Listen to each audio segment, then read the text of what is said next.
Hi and welcome. My name is Dr. John Mason. I'm a founder and facilitator of Masters of the Journey, which is a transformational community. Today, we are got a very special guest that we're going to be interviewing today about sound therapy.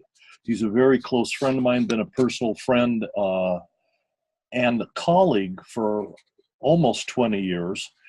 And Rodger Ruge and I knew each other in California.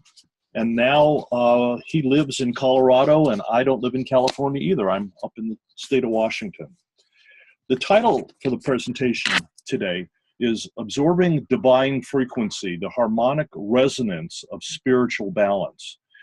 And the focus is going to be the alignment of our physical and spiritual vibration to create balanced body, mind, and spirit. I'll give a little bit of background about Rodger, and some of this is actually relevant to what we're talking about, is he is the author of an internationally known book, The Warrior's Mantra. I think he can tell you more about that if it's relevant, but he's been in the learning the arts of healing and spirituality for quite some time. And he has come to the place where he wants to share the knowledge and wisdom that he is gaining and his new purpose in life, which is regarding sound therapy. He currently lives in Nederland, Colorado, which is a city above Boulder, and he is practicing sound therapy with clients. I know he's going to give you some information, and I hope that during the interview we can give you some contact information so that if you have questions, you could either email him or look to the internet to get some more information about that. But I just wanted to welcome Rodger and ask him what his interest is in sound therapy and how he got started on it. Rodger. Hey, thanks, John. It's great to be here. I appreciate it.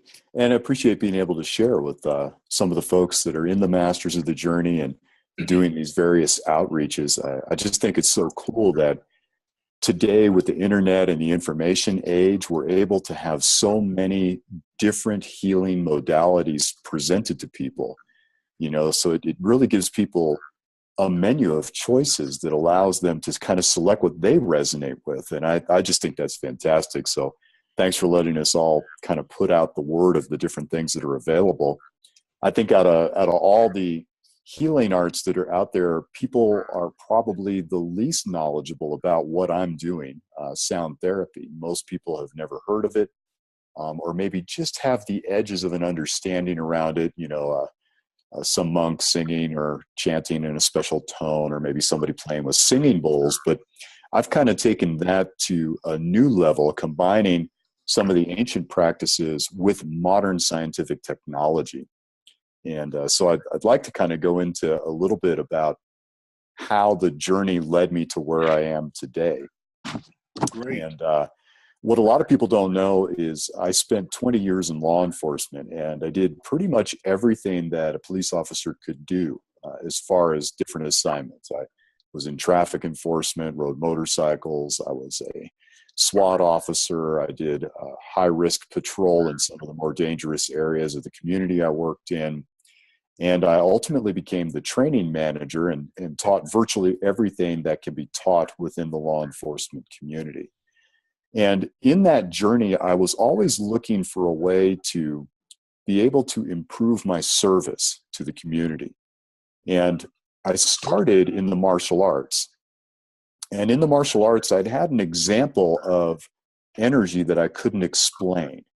I saw a phenomena take place that really bent my mind out of its kind of logical analyzer, and it kind of kicked open a door for me.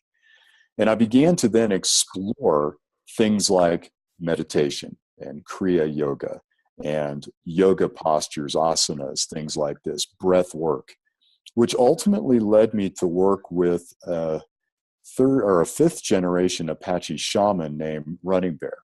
And Running Bear really started to open my mind into energetics, healing with hands, putting hands on to cause the body to become colder, hotter. And it just continued to evolve and evolve and evolve. And then something really interesting happened. I developed an interest in electronic music composition. So this would be something where you see a DJ who is creating music, literally using modern technology. And as I picked up the equipment to start studying that, I also started doing my education. And in the education, I discovered the science of sound. And I started diving down this rabbit hole, and I realized, wow, this is a powerful modality of healing. The earth vibrates at a certain hertz, a frequency. It's measurable. All the planets do.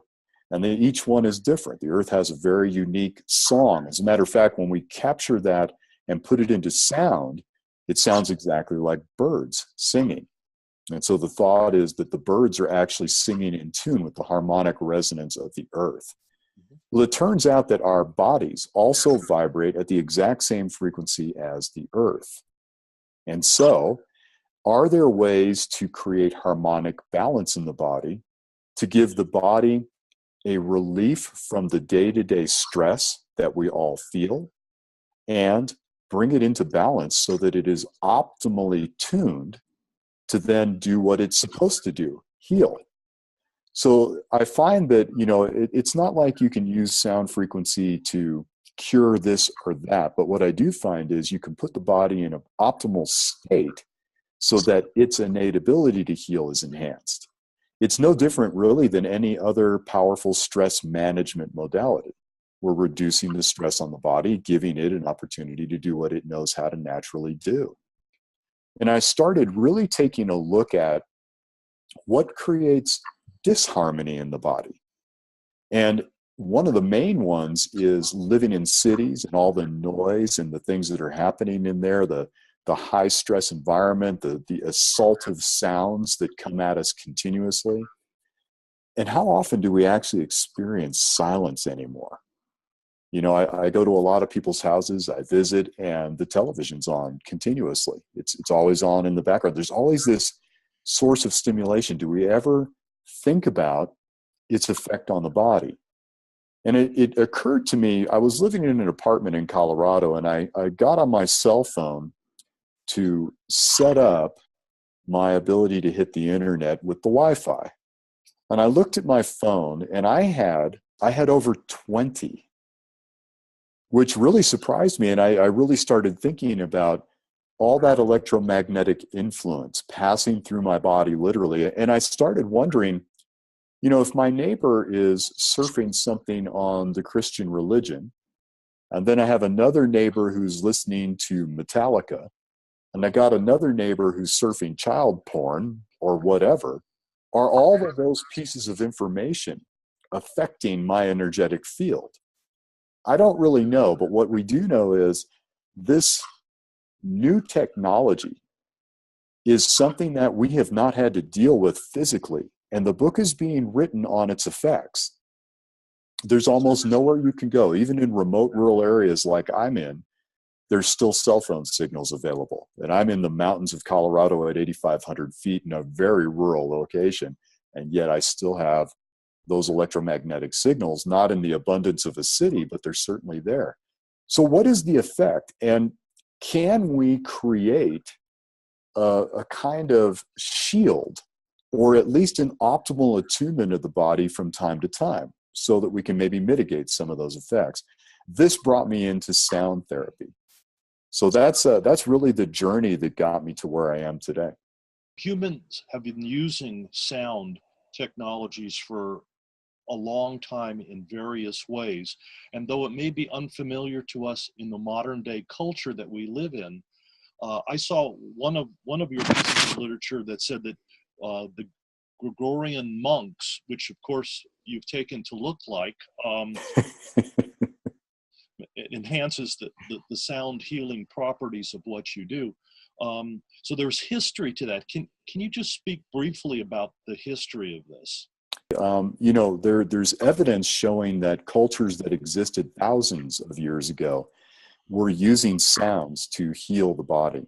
They would create special chambers that had certain amplification effects of chanting inside them, that kind of thing. There's even these very interesting rocks that you find in South Africa, where if you tap them with another specific rock, the sound of a bell is made, and they're rocks.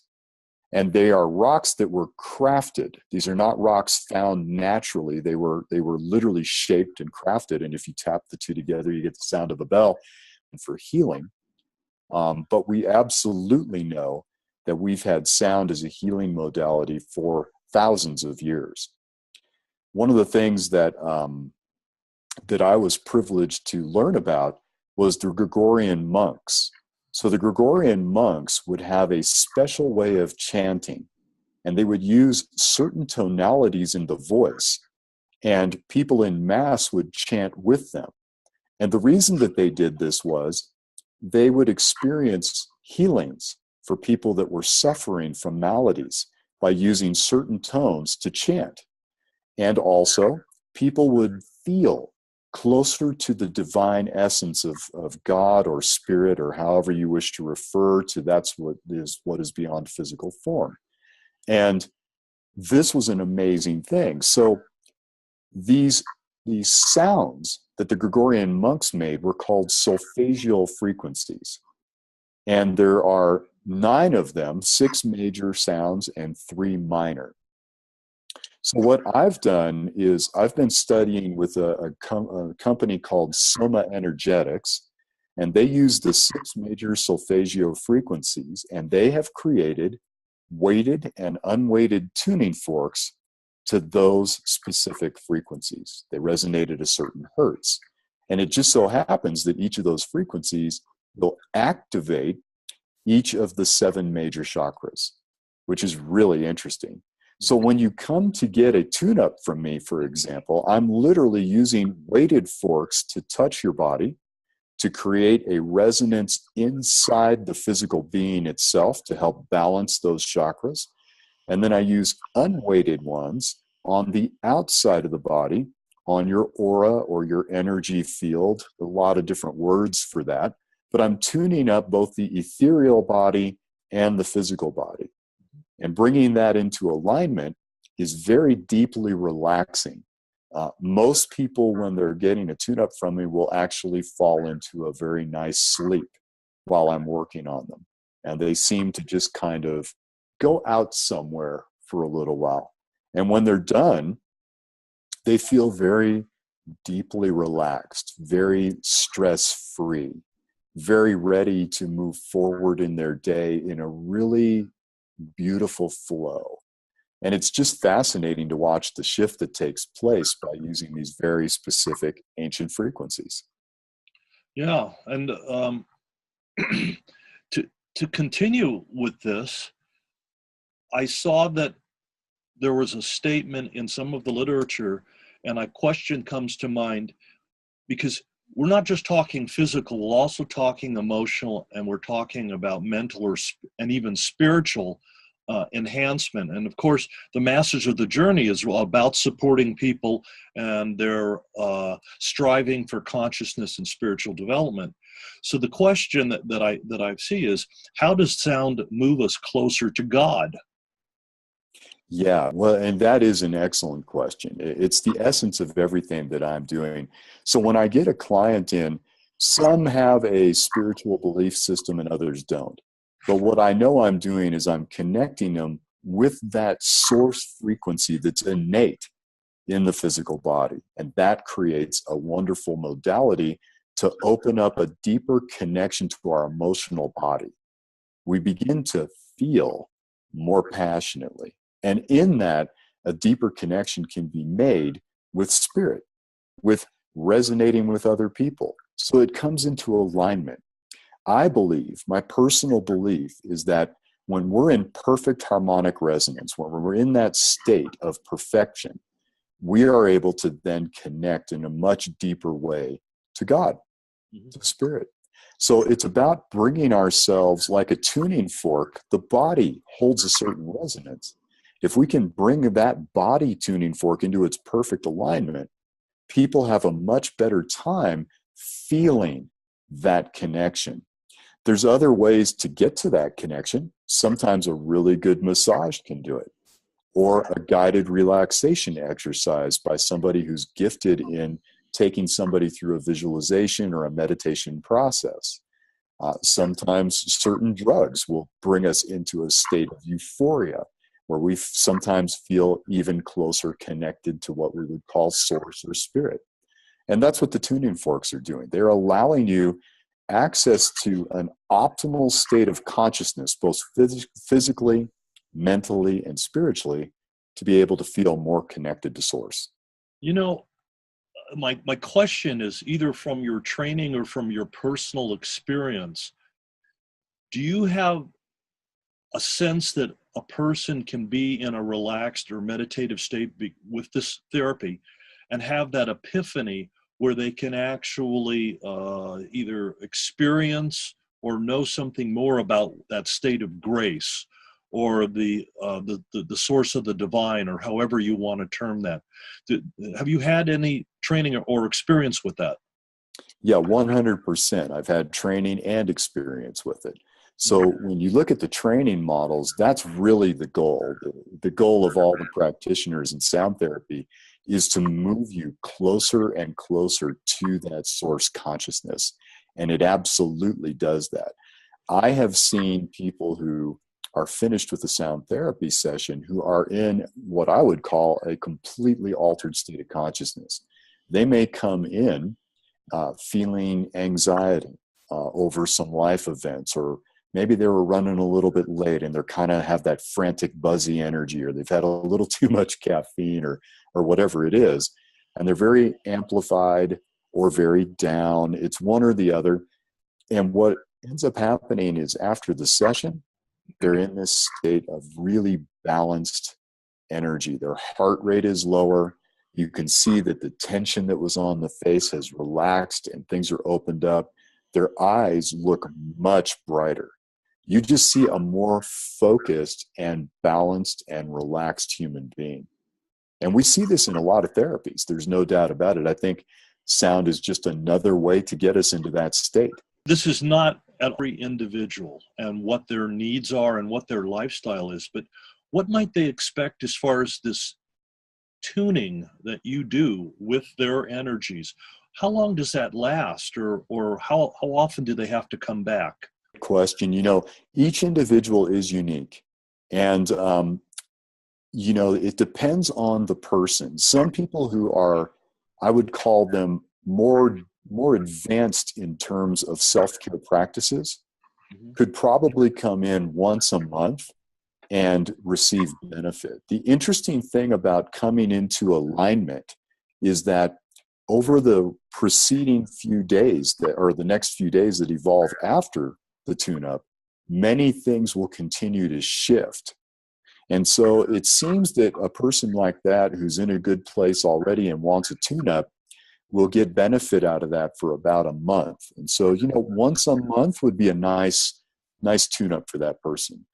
Other people who come in are in such a state of disharmony, and it's not just from stress, but it's also from a lack of exercise, poor nutrition habits, and other things that tend to hijack our physical body.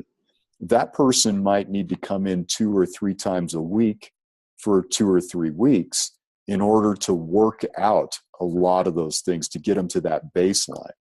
And ultimately, my goal is to get everybody to the point where about once a month would be an ideal way to continue to maintain the gains that you've made. Like, it comes to the top of my head, this is kind of like a chiropractic adjustment. And hopefully that you are held in a state of alignment a little bit longer. I'll make a quick comment on that. My life partner, Dr. Brandy McCanns, she's a non-force chiropractor. And so if I can get a hold of somebody prior to their treatment with Dr. Brandy, the treatment process she does is enhanced. It's sort of like coming to the chiropractor and getting a massage before the chiropractor does his adjustments. So your muscles are no longer holding all that tension, and the adjustment is even more profound on the spine. So it's also can be an enhancement to other therapies. Another question was posed, how does your emotional state relate to vibrational alignment?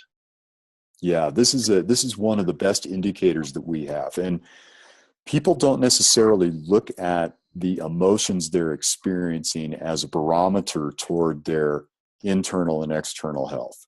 Mm-hmm. But I would like to help people really understand that the emotional content you feel is in fact a beautiful gauge. In fact, many times the emotional experiences we're having are an early warning indicator that you might want to take some time for self-care. If you find yourself constantly angry, frustrated, aggravated, agitated, things that we would typically label on the negative side of the emotional spectrum, that's an early warning signal that you may want to go slow down a little bit, take a break, find some way to mitigate that early. Because, as you know, John, from your experience as a stress management trainer, those emotions left unchecked will ultimately manifest in physical symptomologies where the body is now beginning to go, okay, I'm angry and that didn't get your attention. So let me see if this low back issue is something that will get your attention. If this acid reflux is something that will get your attention. And what many people don't realize is those manifestations of physical symptomologies are not the beginning of the journey. They're in fact the end. It's the body throwing up a little red flag going, please pay attention before we turn into something chronic. Mm-hmm. Our emotional content gives us the ability to do something about it as an early intervention process. So the barometer is, if you're not feeling happy and joyful and passionate about your life every single day, you might want to consider getting some type of help in terms of self-care, because that's our natural state. That's how we should be. But most people don't think that's even possible. They think that that kind of emotional attunement is something that only a few people can obtain, just a few special people, when in fact that's supposed to be our natural state. We've just forgotten as a culture that that's true. Mm-hmm. And when we take a look at our media, especially the type of shows that are on now, very few of them are feel-good moments. They're these intense dramas where hell is breaking loose, and at the end the hero is dejected but survives it, and somehow that's romantic and cool. This is far from perfect resonance as we can get. It's a state of disharmony, and somehow we've come to worship it. Yeah, I think people are addicted to whatever the fear, the anxiety, and the adrenaline rush that goes along with that. And obviously the media, both in movies, television, even some music, have aligned themselves with the addiction that we have. Yeah, and music's another interesting piece. When we look back into the great composers that we saw, the Beethoven, the Mozart, the Bach, those people conducted their symphonies in 432 hertz tuning. And 432 hertz tuning is a harmony that the body resonates with. As a matter of fact, there's almost no one that you can't play that music for, that even if it's not their thing, this kind of classical music, if you give them a nice set of headphones and just tell them to listen for a little bit, they are put into a state of consciousness that shows all of the things we've been talking about, a much more relaxed, much more blissful state. When we look at modern musical tuning, it's set to 440 hertz. And this was done by the Rockefellers and the Nazis' propaganda machine. So Western signature music was tuned to 440 hertz specifically because it creates a disharmonic resonance in the body. Very interesting to note that makes people a bit easier to control and manipulate. And when we look at some of the heavy metal music, for example, the disharmonic resonance in the body actually can cause physical damage on a cellular level, which is interesting. And as a kid, I used to love heavy metal music. I used to love to bang my head and feel that rage and aggression. But think about the energy of those emotions that you're stoking every single day when you've got your stereo cranked as loud as you can get it. What is the long-term effect on our internal systems and balance from listening to music that is not in harmonic resonance? As an experiment for people, if they'd like to do this, just go to YouTube and type in solfeggio music, and it's SOLFEGGIO Feggio, solfeggio. Type in that on YouTube and look at the videos that come up. You'll see dozens upon dozens of people who have taken musical instruments, tuned them to 432 hertz, and then put certain solfeggio frequencies together in beautiful musical backgrounds. Put a set of headphones on and listen to one of those and tell me how it affects you. I think you'll be very, very surprised at how good you feel even after 10 or 15 minutes of listening to that kind of music. Well, thank you for giving us that resource. And I wanted to stop right now and ask, what other resources can you provide, or how can we and how can we get in contact with you to experience your work, or at least learn more about it? Sure. Yeah. Well, I personally am absolutely in love with what I call the Oracle, and that's YouTube. And so I do a lot of surfing on YouTube for sound science. And an interesting place, if people are interested in learning more, is to learn about cymatics, Cymatics. Cymatics will give you an incredible journey into how certain tones and frequencies, when put into a metal plate with sand or some other type of modality placed on it, and you vibrate it at that frequency, it creates sacred geometrical patterns that we have seen throughout thousands of years of history, all from harmonic resonance. It's very interesting when you take the ancient Hebrew language and you take Sanskrit and you sing the vowels from those languages, they will create sacred geometrical patterns on a plate that has sand on top of it. Mm-hmm. When you take the English language and you sing the tonalities of those vowels, nothing, flat. So the ancient languages were also musical frequency languages designed to create these balances in the body just through speech and song and chanting. Fascinating. So, how do you spell that again? Cymatics, Cymatics. Is that C or Z? C is in Charles. Very, very interesting. Lots of great YouTube videos on that. And then there's just a bunch of great websites that those videos will also take you to for people who are interested in exploring. And anybody who wants to get a hold of me, I just created a new Facebook page. On Facebook, it's Mountain Sound Therapy. So you can find that one and get a hold of me that way. You can also get a hold of me on my personal Facebook page, which is just Rodger, Rodger, Ruge, Ruge. And I'm easily found on Facebook. And people can call me directly, which is 707-975-0899. Or they can email me at transformwithrodger@gmail.com. So we have lots of ways to contact you and some resources to look things up. Can you, in the future, come back and give us some updates on not only the work that you're doing, but any other resources that you might find?